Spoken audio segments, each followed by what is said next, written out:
Alors j'attends que ces nouvelles recommandations fassent évoluer les pratiques des médecins généralistes et aussi tous les professionnels de santé pour leur faire prendre conscience que le risque tabagique doit être une priorité et traité comme tel. Parce que la prévention du risque tabagique est une priorité, elle doit sortir du simple cadre de l'éducation thérapeutique du patient pour s'imposer réellement dans la consultation et être là bien en amont.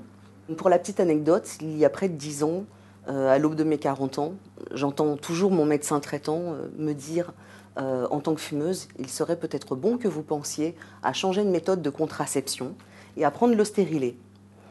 À aucun moment, il ne m'a dit quels étaient les risques liés au tabac, quels dangers j'encourais, quels étaient les risques pour ma santé, pour mon environnement aussi, pour mes proches.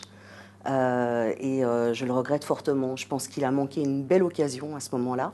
Donc ce que je souhaite aujourd'hui réellement, c'est qu'au travers de ces recommandations, le médecin traitant ou tous les professionnels de santé qui sont concernés directement par le sevrage tabagique prennent conscience de ça et fassent en sorte que lors de la consultation, et quel que soit le motif de cette consultation, ils s'adressent à leurs patients pour leur proposer une solution et les accompagner dans le sevrage tabagique.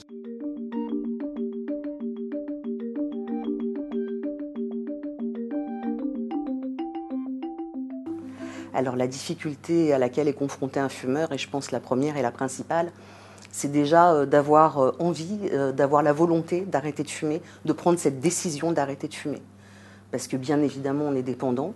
On est dépendant pas seulement à la nicotine, on est dépendant réellement au tabac. Moi, après 6 ou 7 tentatives d'arrêt, j'ai enfin trouvé la bonne méthode pour arrêter de fumer, pour y parvenir. Mais cette quête du Graal, on n'y arrive pas tout seul.